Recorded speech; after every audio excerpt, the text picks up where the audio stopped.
Սիրելի հետևորդներ, հրապարակ TV-ն եք դիտում, այսօր հյուրընկալել եմ Բարգավաճ Հայաստան կուսակցության պատգամավորի թեկնածու քաղաքագետ Սուրեն Սուրենյանցին։ Պարոն Սուրենյան, շնորհակալություն մեզ ժամանակ տրամադրելու համար։ Պարոն Սուրենյանց, նախ սկսենք Սահմանադրական դատարանի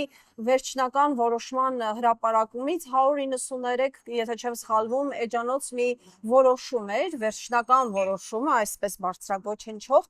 որևէ նորություն կար այնտեղ ձեզ համար։ Ես չեմ ծանոթացել, շատ անկեղծ ասեմ, ավտորիտար երկրներում իրավական ակտերը որևէ նշանակություն չունեն։ Եթե ես նստեմ շատ խոր ուսումնասիրեմ Սահմանադրական դատարանի ակտը, կնշանակի, որ ես իշխանության իրավական արգումենտները քննարկելու ցանկություն ունեմ։ Կամ տեսեք, ընդդիմադիրին բազմաթիվ գործընկերներ կալանավորվում են զանազան հոդվածներով, հիմնականում տնտեսական բնույթի հանցագործություններ են վերագրում եւ այլն եւ այլն։ Ես այդ մեղադրանքների բովանդակությամբ էլ չեմ հետաքրքրվում, որտեղ ինձ համար պարզ այն քաղաքական համատեքստը, որում տեղի են ունենում այդ գործողությունները։ Երբ որ պետական բոլոր ինստիտուտները, անխտիր բոլոր ինստիտուտները դարձել են Նիկոլ Փաշինյանի քաղաքական հաշվեհարդարի գործիքները, նրանց ակտերը բովանդակային առումով զրոյական նշանակություն ունեն։ Լուծումները իրավական հարթությունում չեն, դրանք պետք է փնտրել քաղաքական դաշտում։ Այսինքն բոլոր հնարավոր լուծումները քաղաքական լուծումներ են։ Վաղուց է դա հայտնի։ Պարոն Սուրենյանց, տեսեք, Սահմանադրական դատարանը անփոփոխ թողեց ընտրությունների արդյունքները, Նիկոլ Փաշինյանը մեծ հաշվով իր ցանկանալիքը ստացավ, այո։ Բարգավաճ Հայաստանին թույլ չտվեցին մտնել ազգային ժողով ու ինչպես դեր ընդդիմադիր գործընկերներն են ասում, դա իշխանությունը արեց 60,000 քվե Բարգավաճ Հայաստանից գոհանալով։ Հիմա ինչով եք պայմանավորում Գագիկ Ծառուկյանի նկատմամբ այսքան շատերի բնորոշմամբ քինախնդիր վերաբերմունքը։ Շատերը նաև սա վրեժխնդրություն են որակում։ Ինչու է Նիկոլ Փաշինյանը այսպես վարվում։ Քաղաքական ավելի լայն համատեքստ կա եւ վրեժխնդրություն կա եւ քինախնդրություն կա։ Բոլոր բաղադրիչները կան, բայց տեսեք, Բարգավաճը դարձավ այն ինդիկատորը, որը գողության վրա Նիկոլ Փաշինյանին բացահայտեց։ Այսինքն խարան դարձավ նրա համար։ Ոչ լեգիտիմության խարանը, հատկապես ու առաջին հերթին ԲՀԿ-ի դրվագի պատճառով մնաց Նիկոլ Փաշինյանի ճակատին դաջված։ Սա շատ ուժեղ ցավ հարված է Նիկոլ Փաշինյանին, այդ կարա չների մնա կոկորտին։ Երկրորդը հիշում եք, երբ որ Նիկոլ Փաշինյանի փողոցային ու վուլգար բառապաշարին հաջորդեց Գագիկ Ծառուկյանի բավականին կոռեկտ մի ռեպլիկա առույցի եւ վանդակների մասին, սա էլ մնաց Նիկոլ Փաշինյանի կոկորտին։ Երրորդը Նիկոլ Փաշինյանը դերևս անցած տարվանից բոլոր այն ինստիտուտները, որի վերահսկողությունից դուրս են գտնվում, դրանց թիրախավորել է, որտեղ նա հասկացել էր, որ այլևս իշխանություն կարող է պահպանել տոտալ ավտորիտարիզմի պայմաններում։ Եթե մինչև անցած տարի այս օրերը մեր մոտ հիբրիդային ավտորիտարիզմ էր, երբ որ ավտորիտարիզմը ժողովրդավարության ինչ-որ էլեմենտների հետ էր զուգակցվում։ Արդեն վերջին մի տարում ու հատկապես այս ընտրությունից հետո տոտալիտար ավտորիտարիզմի հետ գործ ունենք, որտեղ որևէ այլակարգություն չի ներվում։ Գագիկ Ծառուկյանը եւ ԲՀԿ-ն առաջին հերթին թիրախավորվում են, որովհետեւ թերևս ընդդիմադիր ազդեցիկ ուժերի մեջ թույլ օղակ էին այս պարագայում եւ առաջի հարվածները ընդունեցին իրենց վրա, նաեւ են 2-3 պատճառի բերումով, որ ասում են։ Բայց ես չեմ կարծում սրանով վերջանալու է։ Այսինքն այս քաղաքական իհարկե նա 3 գործիչի անուն է տվել առնվազն, բացահայտորեն նրա անգավորել է, այդ 3-ին նստացնել, պատերով տալ, պոլի խփել, ունես զրկել, ինչ ասես ասել է։ Այն ինձ վուլգար բառերն էլ չեմ ուզում կրկնեմ։ Ցավոք սրտի ես տեսնում եմ, որ շարունակվելու է թե Սամվել Կարապետյանի դեմ թիրախավորումները, վստահություն չկա, որ նրան էլի ռեալ անազատության ռեժիմում չեն դնի, Ռոբերտ Քոչյանի հետ կապված պրոցեսներ կան, չէ, այսինքն ես ցավոք սրտի հիմքեր ունեմ ենթադրելու, որ Ծառուկյանի գործով ավելի խոշոր ու սկանդալային ձերբակալությունների process-ը նոր սկսվում է։ Այսինքն քարոզարշավի ընթացքում Անդրանիկ Թևանյանի շատ ծանր մեղադրանքով Հիմա կարող ձերբակալումը, են բազմաթիվ նաև Արեգնաս անուններ Մանուկյանի Արեգնաս լրագրող անչափահաս Մանուկյանի կին երեխայի մայր, քաղաքականավորի, էդ էլ ֆիքսեք ու անչափահաս երեխայի մայր, որին վերագրվող արարք իդեպ միջին ծանրության, հա, հանգիստ կարող են խապամամիջոցը կալանքը չընտրել։ ինչպես Միքայել Սրբազանինը, որը Միքայել խափամամիջոց չէր Սրբազան, Արմեն ենթադրում։ Աշոտյան, Չալաբյան, հիմա գիտեք այս անուն Արման Սահակյան ինչքան Աշոտ Երկաթ, Աշոտ դե գիտեք հիմա այս վախենում եմ նույնիսկ անուններ տալ, որտեվ հաստատ անուններ բաց եմ թողելու։ Իսկ դա կլինի մի քիչ ոչ կոռեկտ վերաբերմունք մեր են անազատության մեջ Վա կարող Սուրեն Սուրենյանց լինի կամ ինչ-որ մեկը։ Դե վերջին նորությունն էլ այն էր, վերջին նորություններից մեկը, որ լրատվամիջոցների հրապարակումները ստուգով հանձնաժողով է ստեղծում, այսինքն լրագրողներն էլ են թիրախում։ Տեսեք, առաջ մի փուլ առաջ ընտրություններում հաղթելու համար էին մարդիկ թիրախավորվում։ Օրինակ, Մամիկոն Ասլանյան, Վարդան Ղուկասյան եւ այլն։ Իսկն հաղթել էին մարդիկ, որպեսզի իրանց հաղթանակը չվայելեն, կամ անազատության մեջ էին հայտնվում, կամ Փարաքարի համայնքապետի Վալոջայի օրինակով սպանվում էին։ Այսինքն հաղթելու պարագայում։ Այս ընտրություններից հետո մի հատ նոր ավտորիտար մշակույթի մի նոր դրսևորում իհայտ եկավ, մասնակցությունը արդեն հերիքա, որ դու թիրախավորվես։ Օրինակ Գագիկ Ծառուկյան, Թևանյան Անդրանիկ, Արեգնաս Մանուկյան ու էլի մարդիկ, որոնց միակ մեղքը քաղաքական հայտ ձևակերպելն է եղել։ Եվ այս իշխանությունների շարունակությունը լինելու արդեն խոսք ասելու համար թիրախավորումը համակարգված ձևով, այսինքն օրինակ ես մեր հարցազրույցը բավարար պատճառ կարող է լինել, որ ձեր ստուդիան թիրախավորվի կամ ես կալանավորվեմ, ինչ որ մտքի համար, որ հնչեցրել եմ։ ԱԾՆ-ն ինձ ձերբակալի հրահրիչ հարցեր տալու համար։ Ահա, օրինակ, ձեզ սադրելու, ինձ ինչ որ բան ասելու համար, օրինակ եմ ասում։ Այսինքն կամաց, երբ որ դիմադրության համակարգեր չեն լինում, ավտորիտարիզմը առաջ է գալու։ Լափում է նորանոր ոլորտներ, նորանոր ազատություններ, հա, որ առաջ անձեռնմխելի էին տվում, չէ՞։ Ընդհակառակը ավտորիտարիզմը կսկսի նահանջել, եթե դու ստեղծես համակարգ, որը այդ ռեպրեսիվ մեքենայի ատամները աշճանաբար փշրի կամ մաշեցնի։ Այսինքն հիմնական պատճառը այն էր, որ ընդդիմությունը այնուամենայնիվ չկարողացավ գեներացնել պայքարի այդ ներուժը։ Տեսեք, որ Նիկոլ Փաշինյանի իշխանությունը հրեշավոր բաներ անում, դա բոլորիս պարզ է։ Հիմա մի հատ ավել փաստ բացահայտենք, մի հատ պակաս իրականությունը չի փոխվում։ Ամբողջովին կոռուպացված, ավտորիտար, մարդակուլ իշխանություն է, այսինքն նոր բան չկա ավելացնելու, մեր հասարակության մեծամասնության համար էլ այս գնահատականները պարզից պարզ են, էլի, նոր բան չկա։ Հիմա այո, պիտի դադարենք շատ խոսել իրանց այդ հրեշավոր արարքներից, կենտրոնանանք մեր անելիքի վրա։ Եվ որոնք են մեր անելիքը։ Մեր անելիքը կայուն քաղաքական համակարգ ասում էր համերաշխություն։ Տեսեք, մինչև հունիսի 7-ը պարզ էր, քիչ թե շատ արդյունավետ նախընտրական գործիքակազմ ստեղծել ենք, որ առաջատարի երեք ուժերի մասին եմ ասում, եւ ահագին անհարմարություններ պատճառեցինք իշխանություններին, չէ՞, ի վերջո ընտրությունների օրը 10%-ը չամփոփած հայտ։ Այո, ի վերջո այդ ոչ լեգիտիմի խարանը մնաց ճակատին, նաեւ ընդդիմության հետեւողական համար պայքարի շնորհիվ։ Բայց մի բան է նախընտրական տրամաբանությունը, մի բան է հետընտրական միջնաժամկետ պայքարը, որը կարող է տարի տևի, տարուկես տևի։ Դրա համար արդեն այլ համակարգեր է պետք ստեղծել, ավելի կայուն, ավելի ինստիտուցիոնալ։ Հունիսի 8-ի առավոտյան ցավով պիտի արձանագրեմ, պարզվեց, որ ընդդիմության մոտ մի քանի շատ կարևոր բաղադրիչներ բացակայ են եղել։ Ռազմավարական մտածողություն, պլան B, պլան G եւ կայուն համակարգեր։ Միջև այս բաները չունենանք մենք, որակական փոփոխություն Հայաստանի կյանքում չի առաջանալու։ Մեզ կարող են կարեկցել, մեզ կարող են գովել մեր ճիշտ համարձակ ելույթների համար, մեզ կարող են նաև աջակցել, բայց որպեսզի հասարակական դժգոհությունը կապիտալիզացնես քաղաքական առումով եւ վերածես արդյունքի, քաղաքական համակարգեր են պետք։ Ցավով եւ ինքնակնադատաբար պետք է խոստովանեմ, ինքնակնադատաբար, որտեղ վերջին մարդը չեմ եղել ընդդիմադիր է շարժման մեջ, որ այդ մեզ չի աջողվել, թերացել ենք։ Բայց մենք այս անկեղծ զրույցը մեր հասարակությանը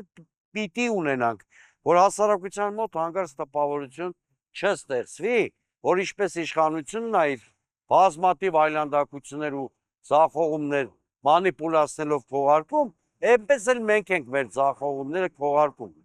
Հասարակության հետ պետք է անկեղծ լինել եւ ասել, որ հունիսի 7-ը այս պատճառով չենք կարողացել հաջողել, բայց շարունակելու ենք պայքարը, հետևություններ ենք արել, այս քայլերը անում ենք, ենթադրենք տարի ու կեսում ձեր սպասումները իրականություն դարձնելու համար։ Սա ավելի անկեղծ զրույց է, քան շատ լուրջ դեմքով գալ, խոսել մենակ Նիկոլի ու իր լուսապարկերի այլանդակությունների մասին, ինչ-որ պատասխանատվություն էլ գցել խեղճ հասարակության գրպանը,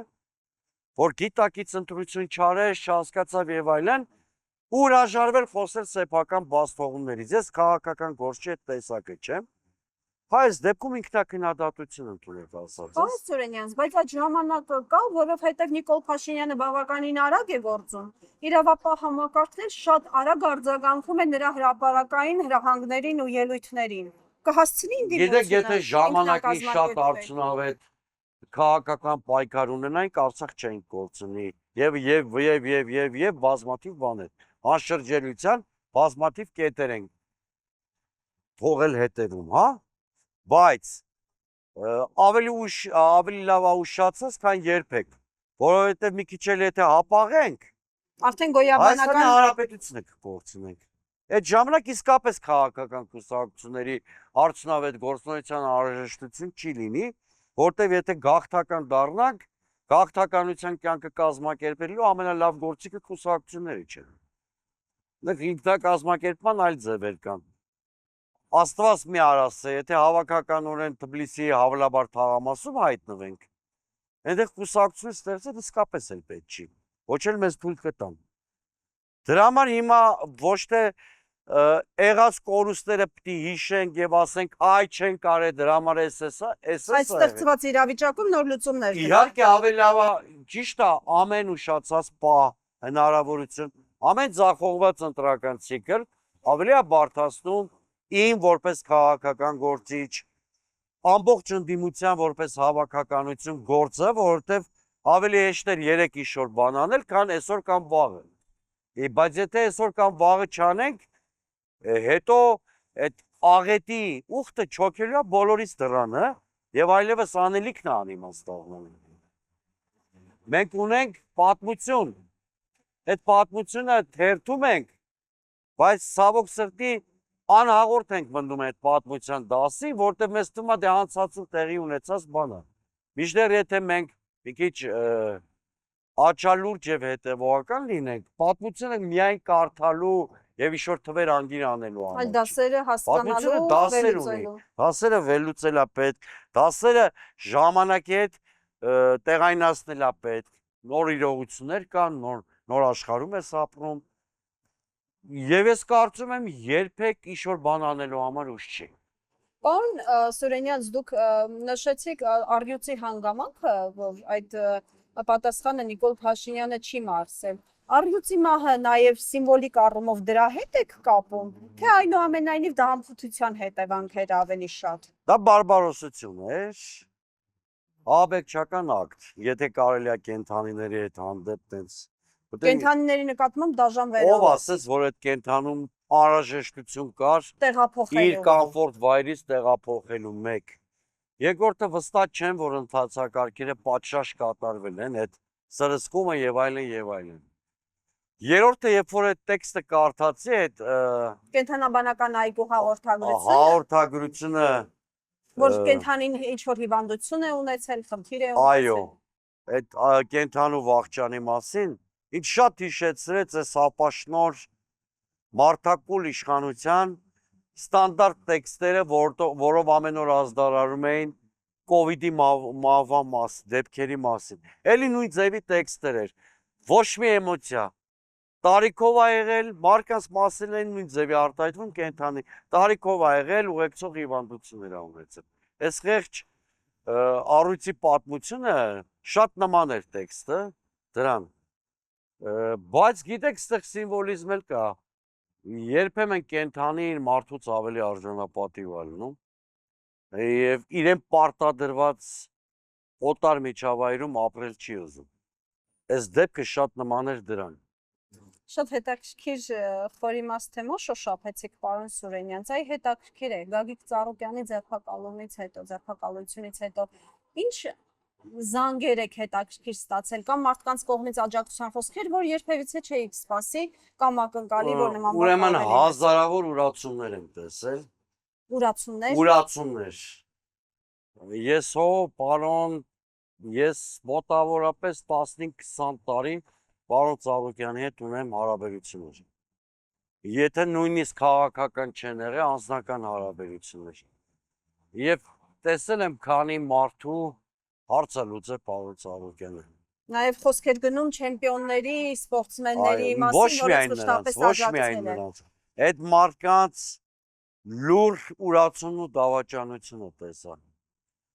Գիտեք, Ծառուկյանը ինչ-որ ձևով այս փորձությունը կանցնի։ Այդ մարդիկ իրանց լայնությունը, իրենց ազատությունը չկարողացան գնահատել։ Եվ ազատության մեջ դարձան ամենաանշնչացած ստրուկները։ Բայց անակնկալ զանգեր եմ ստացել մարդկանցից աջակցության զանգեր, որոնք որևէ պարագայում Ծառուկյանին չէին աջակցի, որտեղ ենթադրենք արժեհամակարգային քաղաքական հայացքներ։ Այո, տարբերություններ ունեն։ Այդ մարդկանց սկզբունքային տեսակներ եմ ուզում շեշտել, որտեղ իրանք ապացուցեցին, քիչ են, սակավաթիվ են, բայց դրանք մարդիկ են, որ ապացուցեցին, որ իրենք անարդարության դեմ են բոլոր դեպքերում։ Կարևոր չի այդ անարդարությունը ում դեմ է կատարվում։ Ես մի օր էլ ինձ այդ մտքի վրա մի այլ առիթով բռնել եմ։ Երբ որ 2018-ին հələ հեղափոխական սենց էյֆորիա էր, Ռոբերտ Քոչյանի ձերբակալեցին, առաջի փուլում ես անտարբեր էի։ Նույնիսկ կարող է ես ժամանակին ընդդիմախոս եմ եղել, իր կողմից կալանավորվել եմ, նույնիսկ ներքուս կարող բավարարվածության զգացում ունեի, ներքուս, հենց սկզբ առաջի փուլում։ Բայց շատ կարճ փուլ հետո, շաբաթներ հետո, ես ակամայից ինձ բռնեցի այն մտքի վրա, որ Ռոբերտ Քոչյանի գործով մոտս ընդվզում է առաջանում։ Ցանկություն է առաջանում մարդուն պաշտպանել, որի ձեռքով կարող ես տուժել եմ, ցանկություն է անում մարդու աջակցել, որի ընդդիմախոսն եմ եղել, որովհետև եթե դու սկզբունքային մարդ ես, քեզ պետք է չհետաքրքրի Ռոբերտ Քոչյանի դեմ է ապօրինությունը կատարվում, Գագիկ Ծառուկյանի դեմ է կատարվում, Սուրեն Սուրենյանցի դեմ է կատարվում։ Այսինքն անարդարության դեմ պետք է միշտ պայքարել։ Պետք է պայքարել եւ ի դեպ հետընտրական փուլի ամենակստանալի տեսարաններից մեկն էլ երկու բան կա, որ երբեք էս համակարգին չպետք է ներվի։ Ես էս կարճ փուլի երկու բան եմ ասում։ Մեկը այն Բորենիների ոմակի պահվածներ Ծառուկյանի տանը։ Ընդ որում տանտիրոջ նման սենց հյուրընկալ նման գնում է դիմավորելու, որովհետև հյուրայիններ էր հայերի հետ։ Բարբարոսի պես էին ներխուժել, բայց հյուրընկալ ձևով դուր էր բացվել, շակալի պես խփեցին հետևից մարդուն, նրան զգետնելու բանով։ Նաև ձեռնաշղթաները։ Երբեք ես որպես Սուրեն Սուրենյանց դա չեմ ներելու։ Երբեք։ Եվ չեմ ներելու մեկ ուրիշ դրվագել ասեմ։ Որ չլինի, որ Ծառուկյանը իմ ավակ ընկերն է ու մենակ դա է ես վիրավորում։ Չեմ ներելու նաև այն թատրոնը, որ երկրորդ նախագահի հետ կապված արեցին Զվարթնոց օդանավակայանում, որովհետև դա ոտնձգություն է յուրաքանչյուրիս արժանապատվության եւ իրավունքի դեմ։ Եվ Ծառուկյանի հետ կատարված է։ Եվ այդ միջադեպը։ Դա նշանակում է երկիրը համակենտրոնացման ճամբար են սարքել։ Եվ մեկը իր պրովինցիալ քինախնդրությամբ ցանկացածից հետ, ցանկացած պահի կարող վարվի այդ կերպ։ Այսինքն սա լեգիտիմացնում է Նիկոլ Փաշինյանը։ Բայց դա համակենտրոնացման ճամբար է, չէ՞, որ մարդը ազատ տեղաշարժի իրավունք ունի, բայց չեն թողում երկրի սահմանը հատի։ Կամ բարբարոսություն չի, ի՞նչ է, մարդը չի դիմադրում։ Մարդը որևէ ձևով ձեր ապօրինի գործողությունների նկատմամբ առարկություն չի հայտնում, դուք շակալի պես գնում եք տան մեջ, ինչ-որ մի հատ մոլագարի հոգին փառավորելու համար տեսարան եք սարքում։ Ինչպես ստացվեց, որ մեր իրավապահ համակարգը սրան հասավ, որ մեր ԱԾԱ-ականները կարող են նման վարք դրսևորել, պարոն Սուրենյան, սա մեզ կամ նույնիսկ իրավապահ համակարգին բնորոշ գործելավը Դա գիտեք, կաթիլ եղավ։ Մենք որպես հասարակություն շատ անտարբեր գտնվեցինք, որ բազմաթիվ սխալներ, գուցե օրենքի հետ ինչ-որ խնդիրներ էլ ուներ այդ մարդը, չգիտեմ։ Բազմաթիվ պատճառներ ունեինք, գուցե Մամել Գրիգորյանից դժգոհ լինելու, բայց մենք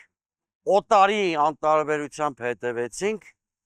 նրա նկատմամբ ինձ մասկի շոտ։ Արդյունքում բարձվեց անարդար էր, որովհետև նույնիսկ իրական գործերում այդ շոկան չկար։ Ես այն ժամանակ հիշում եմ, 3 թե 4 հոգու մեջ եմ եղել, որ Facebook-յան գրառում եմ արել, դատապարտելով են ինչ-որ տեղի ունենում գեներալ Մամվելի դեմ։ Ընդ որում եղել է մարդ, որ գեներալի կենթանության օրոք հենց իր ճակատին իր շատ սխալների մասին բարձրաձայնել է։ Ու ես այդ փուլում եմ զգում, որ մեր հասարակության արժի համակարգի հետ ինչ-որ բան կատարվում է, կամ ներմուծում են այդ արժեքների մեջ օտար բաղադրիչներ, փորձելով փոխել մեր հասարակության արժի համակարգը։ Որովհետև եթե նույնիսկ մարդը շատ մեղավոր է, նույնիսկ ձերբակալությունը, նույնիսկ մեղադրանք առաջադրելը բացառապես օրենքի շրջանակներում կլինի, մարդու արժանապատվությունը հարգելով։ Այսինքն Նիկոլ Փաշինյանը ամեն ինչ անում է ոչ միայն իր քաղաքական հակառակորդներին լիկվիդացնելու, չեզոքացնելու համար, այլև հայկական այն պետական հիմնական հենասյուները քանդելու նպատակով։ Մի բառով կարեք ասեք։ Մի բառով, այդ ինչ որ հիմա շատ ճիշտ նկարագրում եք, ունի մի հատ շատ դիպուկ նկարագրություն։ Տեղի է ունենում Հայաստանի ադրբեջանիզացիա։ Թուրքիայի բարձրաստիճան պաշտոնյաներից մեկը ասում է, որ մենք Թուրքիա, Ադրբեջան, Հայաստան միասնական բլոկի ձևավորման ադրբեջանիզացիա տեղի ունենում նաև մեր ներքին կյանքում։ Եվ այսինքն այն բարքերը, որ գուցե հասարակության համար նորմալ է, գուցե իրանք որպես պետական համակարգ դա նորմալ են համարում։ Ամեն երկիր թող ինքը որոշի իր ներքին հարաբերությունների կարգը, բայց որը մեր համար խորթ է, ներդրվում է ստեղ։ Այսինքն հնարավոր է, որ ընդդիմադիր խոշոր ուժերի լիդերների նկատմամբ այս բռնաճնշումները նաև Ադրբեջանից եկած հրահանգարցություններ են։ Չէ, ադրբեջանիզացիայից որ ասում եմ, իրանց քաղաքական մշակույթի ներդնումն է Հայաստանում։ Ես հələ պատվերների ու արտաքին թելադրանքի։ Այսինքն աշպերոնի բռնատիրական մոդելը ներմուծում են Հայաստան։ Դրվում է այստեղ, որովհետև իրանց մոտ վաղուց չէ, դուք էլ եք կարդացել։ Կին քաղաքականավորներ Ադրբեջանում վաղուց կային։ Կամ էլ նույնիսկ Ադրբեջանից դուրս են, այո, ընդդիմադիրներին սպանում, առևանգում բերում Ադրբեջան։ Դե այստեղ էլ չի ասել բանը սպանելու, բայց մարդիկ են գալի, հասնում են Զավարթնոց օդանավակայան մեր հայրենակիցները, բարձվում է իրաց մուտքը Հայաստան արգելված է։ Պարոն Սուրենյան, բացի այն, որ ադրբեջանացում է տանում Փաշինյանը Հայաստանը, տպավորություն է ստեղծում, կարծես թե նա ինչ-որտեղ շտապում է, ժամանակ չունի, հապճեպ ինչ-որ բաներ է անում, ինչով է դա պայմանավորված։ Տեսեք, իր հաղթանակի համար ինքը պարտական է արտաքին կենտրոնների։ Տեսանելին այդ մեր համար օրինակ Ադրբեջանն է, որի պարտադրանքով այստեղ արդեն պարտադրանքի մասին եմ խոսում, ոչ թե ստանդարտների օրինակման։ Մենք փոխում ենք մեր սահմանադրությունը կամ հետո այլ զիջումներ են։ Դե Նիկոլ Փաշինյանը երեք էր խոսում նոր տարածքներ հանձնելու մասին։ Էդ էլ կլինի այլ բաներից էլ խոսի, այս անգամ ինքը շատ անկեղծ խոսում է դեպ։ Բայց նաև այլ խնդիր կա, նաև կա այլ կենտրոն, որ իրան աջակցել է, այդ գլոբալիստական արևմուտքը։ Ու